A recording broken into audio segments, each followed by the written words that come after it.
They did it. They finally did it. It's over. The Sharks finally get their first win of the season after their 12th try, beating the Flyers 2-1. So we're going to talk about the good, the bad, the ugly, the best thing and the worst thing I saw tonight, and why Eklund is going to be a star. So all that and more on today's episode. You're Locked On Sharks, your daily podcast on the San Jose Sharks. Part of the Locked On Podcast Network, your team every day.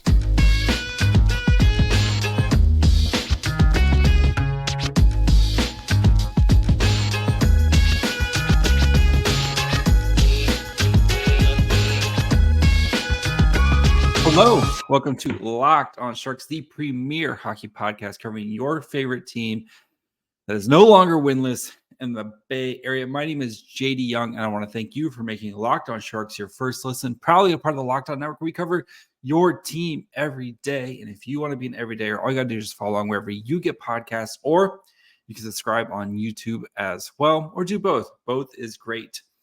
And the Sharks, guys, they did it. They finally get their first win of the season. It was not pretty. It was downright ugly, but William Eklund, game-winning goal. Anthony Duclair, goal and assist. Mackenzie Blackwood, 38 of 39 saves tonight. And this team, they gutted through it, especially after the embarrassing show that we've seen the past couple of games. And they finally get the first win of the season. So we're going to dig into the win, why it's good to feel good about. Just, again, enjoy a win because there's not going to be a lot of them this season. So we're going to enjoy this win. We're going to look at the stats said about this game and debut a new segment where I look at the best and the worst thing I saw on the ice tonight. So before we get into all that, I do want to let you guys know that today's episode is brought to you guys by Sleeper. Download the Sleeper app. Use promo code LOCKEDONNHL to get up to a $100 match on your first deposit. Terms and conditions apply. See Sleeper's terms of use for details. And they did it. I'm so happy. Again, perfectly clear. I am 1000% Team Tank. You guys, if you've listened to Locked On Sharks for any point of time, you know I am 1000% Team Tank. But just discussing a win for the first time, their first win since April 1st last year, their first win on home ice since March last season, March 2023. It's just really, you're no longer like the joke of the league right now. And yes, this team is still going to be very bad, and I still expect them to be the worst team in the NHL, but you're no longer like that guy, right? You don't want to be the smelly kid in class. You don't want to be that guy who's like just everyone points to. At least you have a win, right? And the Sharks can now like go on with their season and continue to lose a bunch of games. I don't expect this to be the start of like some massive winning streak where they, rally around and enter the playoffs. But still, you got to feel for those guys. You knew the weight of not getting that first one was weighing on those guys. And excuse me, it was much needed. It's therapeutic just to get that first win. So let's start with Duclair, who is literally one of the coolest dudes around. Goal and assist tonight. Almost had another goal and a great breakaway. Was one of the catalysts for the Sharks tonight. And you got to see, this is what you're hoping to get from Duclair when you traded for him this offseason. And you've seen flashes with it, but tonight it was like, it kind of felt like, okay, maybe this is the start of the Duclair that we wanted to see, who could be a potential long-term piece for the Sharks, or could be a very tasty trade asset at the Duclair tonight was awesome, right? Setting up the Eklund goal all over the ice tonight, mixing up, getting in the 10-minute misconduct with 2 seconds left in the game. Love Duclair's game tonight, and that we need to see more out of that type of performance. But William Eklund tonight, I was so impressed with the way he just the tenacity and the fearlessness. And yes, he got the crap kicked out of him tonight, right? How many times like the board battles where he's fighting and he's fighting for pucks and just bigger dudes kind of just you know kicking the crap out of him, but he kept fighting tonight, right? Was all over on the forecheck like we've seen Eklund do. That goal, beautiful, beautiful shot. And we'll get to the stats here in a minute with Eklund and Hertl, but spoiler, they are very, very, very good. Like, why haven't we seen this in a while? Good. But you have to be impressed with him, right? And that is part of that learning game that he kind of dealt with last year in the AHL, right? The AHL is a very physical league, and some would argue maybe a little bit more physical than the NHL. Definitely more fighting. I think definitely, but just kept coming back, right? Kept coming back, showed no fear. Konecny kept trying to get under his skin. It's like that third period at the face-off, right? And Eklund just showed no fear the entire night. And that's what you want to see. That is what Mike Grier is looking for, that in-your-face style of play. And no, you don't want Eklund out there fighting dudes or anything like that, but sticking up for yourself and showing that you can be a guy that you can count on going forward. And tonight showed a lot of that maturity and growth from Eklund. Getting the goal was nice, very hard-earned goal. He had a couple other great plays where he set up Hertl, cuts through two guys and just gets his stick lifted at the last second before he's not able to kind of put everything on a finishing shot there. But it just feels great to get a win, and just I don't know what to do with my hands here. It's so good. Just feels good to get a win, especially what's going to be a very long season for the Sharks, right? You and I, everybody knows it's going to be a long season, but and then Mackenzie Blackwood, just absolutely stellar again tonight. The goal, I don't know. I didn't think it was a goal. Apparently there's a photo of the puck crossing the line. I haven't seen it. I thought it was an absolute insane save. Apparently they called it a goal on the ice. I didn't see it. I don't know. When that happened, it felt very much like, oh no, here we go again. Like I almost expected the Flyers to come out and score right away in the second period, or in the third period, excuse me, and kind of to tie it up. But credit to Mackenzie Blackwood. He just he stood tall against tonight, especially after what we've seen the past couple of games where Sharks goalies have been shellacked. And again, enjoy this win because it might be a while. I know Thursday the Oilers are playing terrible. But it might be a while before we enjoy another win. So enjoy this win right now. We'll get into the stats here in a second, and then a new segment where I'm going to talk about the best thing I saw on the ice tonight and then the absolute worst thing I saw on the ice tonight. So let's get into it here in just a second. First, I want to talk to you guys about our friends over at eBay Motors. Passion, drive, and patience. What brings home the winning trophy is also what keeps your ride or die alive. eBay Motors is everything you need to maintain your vehicle and level up to peak performance, from superchargers, roof racks, exhaust kits, LED headlights, and more. Whether you're into speed, power, or style, eBay Motors has got you covered. With over 122 million parts to choose from for your number one ride or die, you'll always find exactly what you're looking for. And with eBay Guarantee Fit, your part is guaranteed to fit your ride every time or your money back. Because with eBay Motors, you're burning rubber, not cash. Rubber, not cash. With all the parts you need at the prices you want, it's easy to turn your car into the MVP. Bring home that win. Keep your ride or die alive at ebaymotors.com. Eligible items only. Exclusions apply. eBay Guarantee Fit only available to U.S. customers. And if you want to enjoy daily fantasy hockey, Sleeper is the way to go. With a new NHL season, all sorts of possibilities. Tomas Hertl could score 50 goals.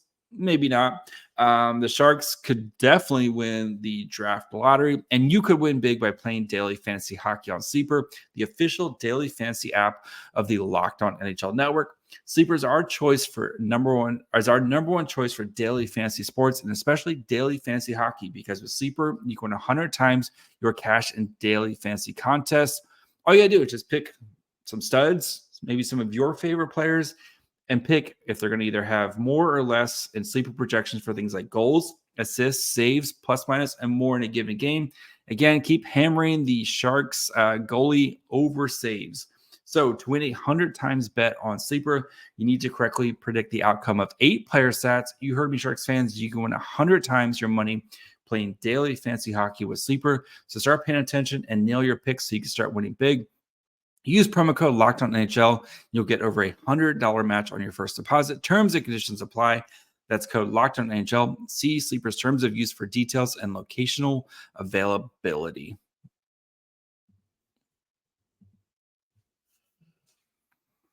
All right, let's dig into the numbers for this game. And it was an ugly affair with a very choppy game with a lot of penalties. I think each team had 37 penalty minutes, a lot of like 4-on-3 power plays, a lot of 4-on-4 power time.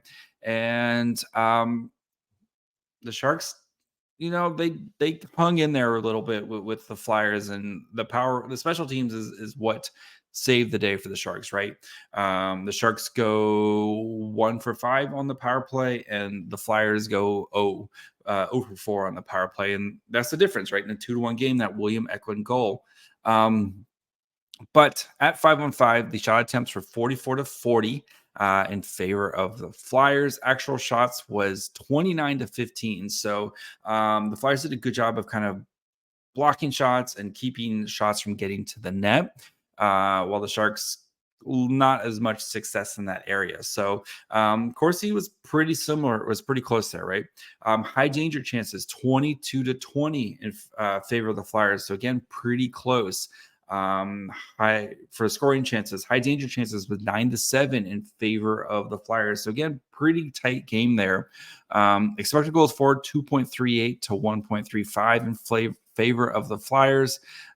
So kind of the big stats is Flyers did a better job of they got more quantity than quality, but I think the Sharks made up for it with the quality chances, right? If you look at the scoring chances and the high danger chances, they're pretty even despite the massive advantage at actual shots on goal in favor of the Flyers. So, and especially even in the third period when the Flyers were putting everything they could to try to tie this game up, the Sharks hung in there, and Mackenzie Blackwood did what Mackenzie Blackwood had to do.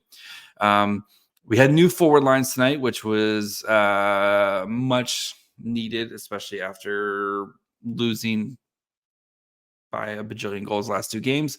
Eklund, Hertl, Zetterlund. We had Duclair, Granlund, LeBanc, Hoffman, Sturm, Zadina, and then Luke Cunnin, Ryan Carpenter, and Giovanni Smith. So even strength, the Duclair, Granlund, LeBanc line played the most at 12-13, which is a little interesting, but I would assume you could also look at, Eklund and Hertl play both power play and power play and penalty kill. So maybe that's kind of messed with their numbers there a little bit. But so the Duclair, Granlund, LeBanc line played 12-13. They had 10 shot attempts, gave up 11. Actual shots for was 3-9. So that's kind of that where they got shot attempts, so they just weren't getting them on goal. They had a goal, gave up a goal. Expected goals for was 0.35. Expected goals against was 0.72. 6-7 scoring chances, 2-3 high danger chances. And they kind of a smattering 4-3 and 5 for the zone starts. Eklund, Hertl, Zetterlund played 940. 13 shot attempts, gave up 8. At one point, it was 11-1, but then when the Flyers really were pushing to get back, that's when it kind of caught up a little bit. 6-2 for shot attempts. 0.42 to 0.32 for expected goals, 5-4 scoring chances, 2-2 high danger chances, And then 6, 4, and 3 for the zone starts. So they got more offensive zone starts, which makes sense, right? Those are your best players. You're trying to put them in a position to succeed. Hoffman, Sturm, Zadina played 6-18, 4 shot attempts, gave up 11. Actual shots was 2-8. Expected goals was 0.08 to 0.25. 3-5 scoring chances, 1-2 high danger chances. And then they had mostly on the rush start or on the fly starts with 1 offensive zone and 2 defensive zones. So, yeah. Cunnin, Carpenter, Giovanni Smith, 428, 5-7 shot attempts. Actual shots was 1-4. Expected goals was 0.01 to 0.5. 1-5 scoring chances, 0-2 high danger chances in favor of the Flyers, and 1-1-1 for the zone starts. So who would have thought Eklund Hertl playing together works out really well? It'll be interesting to see if we keep Zetterlund on the same line there. I thought Zetterlund looked good. He also does offer a bit more physicality than Hertl. I mean, Hertl's a physical player, but Zetterlund just kind of on another level. Or if maybe we see Duclair back up on that line to kind of maybe really load up on that line. But I thought Duclair and LeBanc had some great chemistry, especially on that 2-on-1 that they scored on. And then Duclair almost returned the favor to LeBanc late in the game where they would have made it 3-1. So maybe those wingers are looking pretty good. We'll talk about Granlund here in a little bit. But I mean, we've been waiting to see the Hertl Eklund line, and I think the Hertl Eklund line delivered tonight. You saw some good opportunities from them. Again, I think Hertl almost scored at one point, but they sustained zone offensive zone time, which is something the Sharks have struggled to. And again, I thought they did a good job of kind of setting the tone offensively, right? How many times did they set it and then the Duclair line comes out and they're able to kind of maintain that offensive zone? That's something the Sharks have really struggled with this year, is just kind of maybe they get one good shift, but they can't string together multiple good shifts. And I know they definitely turtled in the third period as the Flyers really, really put their pressure on. And again, the Sharks need to get more shots on goal. This is not a winning formula, but we'll take it tonight. Enjoy this one and see how you can continue to tweak the lines going forward. So we'll talk about kind of dig into more of Mackenzie Blackwood's night, because again, he saved the day again tonight, as he has been doing for a good chunk of this season for the Sharks. So his night in all situations. 39 of 38 saves, 319 expected goals against, and he gave up 1 goal, 974 save percentage, 8 high danger shots, 8 high danger saves, 13 mid danger shots, 12 mid danger saves, and then 16 for the low danger shots. So, yeah, I mean, in all situations, the Flyers should have had 3 goals, but Mackenzie Blackwood continues to do great things. And you wonder if a team like maybe the Oilers really comes calling and says, we're desperate, we'll give you like anything for a guy like Mackenzie Blackwood, who has played way above than anybody's expectations this season. Just might be something to think about, but that's for another day. We're going to enjoy the win because, again, there may not be a lot of these this year. So those guys battled. It was great to see. I'm so happy right now. I don't have to talk about another loss. So we're going to get into a new segment, the best and worst thing I saw tonight on the ice, here in just 1 second. If you want to snap into the NFL action, FanDuel is America's #1 sportsbook, because right now new customers can get $150 in bonus bets with any winning $5 moneyline bet. That's $150 if your team wins. So if you've been thinking about joining FanDuel, there's no better time to get in on the action. The app is super easy to use. There's a wide range of betting options, including spreads, player props, over-unders, and more.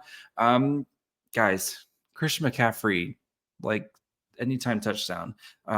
It's basically just money in the bank for you right now. So I really like that, especially against the Jaguars this weekend.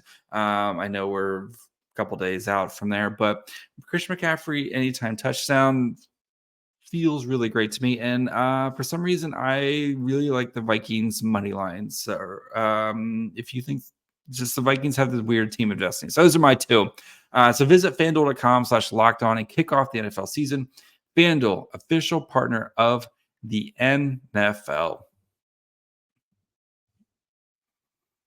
All right, so we are back with the best and worst thing I saw on the ice tonight. We'll start with the worst. And Mikael Granlund had a miserable game tonight. Two bad penalties. Just looked out of sorts tonight. And he's looked okay for the season playing with Eklund. And you wonder if maybe it's because Eklund was kind of carrying the line a little bit. Again, one game, and especially you won. He did make some plays at the end, especially when they're trying to hold that win. But Granlund is a little worrisome, especially with we don't know how long Logan Couture is going to be out this season. Again, we continue just to kind of wait for any news on Logan Couture. But Granlund, like his Corsi 4 tonight, 46.34%. That he got outshot 19-22. And again, I know that the shooting numbers were tough tonight, especially for a lot of the a lot of the time, especially in the third period, right? But shot attempts or actual shots on goal was 4-15 when he was on the ice. And it's a little worrisome. And I know there's other people that you could easily pick on, like Mike Hoffman, who's had an absolute horrible start to the season. But Mikael Granlund is definitely counted to do much more, especially with Logan Couture continuing to be on the shelf. But you kind of saw without Eklund, who does special things, right? And we've seen him make a lot of special plays that other guys just haven't been able to capitalize. But Granlund, right? And I'm thinking there's the two penalties, right? The holding penalty, which is just a dumb penalty to take, right? You know that's a dumb penalty to take, especially at the time he did there. He gets a great opportunity with a one-timer, and I think it might have been tipped, but like you gotta do something. And tonight just felt like he wasn't doing enough. And again, the Sharks won. That's the most important thing. Team effort, et cetera, et cetera. He was out there, had a couple opportunities to ice it at the end of the game. But also like not icing, right? Especially at the end of the game. Vlasic's been out there for 2 minutes. I think it was Hojiak who's out there with him again for 2 minutes. And you ice the puck when your defensemen have been out there for long stretches of time, and they need to get off that's we've seen how many times we've seen that where guys get stuck out there and you just get worn down. That leads to a goal. You got to make a better play there. You got to either skate it out, hold on to the puck and let some guys try to eat the puck for a little bit or do something. You can't just flip it down for an icing. And especially again with your defensemen who've been out there for 2 minutes, just not a great play there from Granlund. And maybe we'll see better days, especially when the Sharks start to get some pieces back, and maybe Granlund can kind of slide into maybe a winger position or slide down into the third line center. Plenty of time to talk about that. So that was the worst thing I saw tonight was Granlund's play. I was really kind of disappointed, especially with how well I thought LeBanc and Duclair played on his wings. I think Granlund's play was kind of the worst thing I saw tonight. The best thing I saw tonight, I know it's easy to pick William Eklund, but I'm going to go Ty Emberson, who's the young defenseman, who's, he's played a handful of games. I thought he made some big time plays, especially in his own end, especially when the Sharks were getting just absolutely hammered. The stats for him are not going to be pretty tonight, especially again with how lopsided it was, especially at all situations. They're not going to be pretty. And in fact, he is the third worst Corsi %4 tonight. But I really like his game. I think he's going to continue to grow and continue to impress and show what he can do. He just looks calm and smooth out there. He's seems to always be in the right position, and I think this is just a bright future for him. I think this is going to turn out to be a very, very savvy move by Mike Grier to claim him off of waivers from the New York Rangers. Again, if you dig into the analytics are not pretty tonight. And, you know, for most of the defensemen, they weren't super great tonight. But I got a feeling about Ty Emberson, and I think we've seen bits and flashes of it. It's hard to really dig into how good or bad the defensemen have been because of just how bad the team has, how good or bad individual defensemen have been, especially with how bad the team has been playing. But yeah, I think Ty Emberson made some plays tonight, and I feel really good about kind of where he is headed, and I think how he could be a piece to the Sharks' future. So that's going to be it for me. We'll be back tomorrow with something. My brain still can't comprehend the Sharks winning a game. So we'll have something for you tomorrow, I promise. Something good, right? So make sure you guys are following along wherever you get podcasts. And of course, you can subscribe on YouTube as well. You can also follow the show on Twitter, Facebook, and Instagram at Locked On Sharks. You can follow me on Twitter at MyFryhole. Until tomorrow, bye, friends.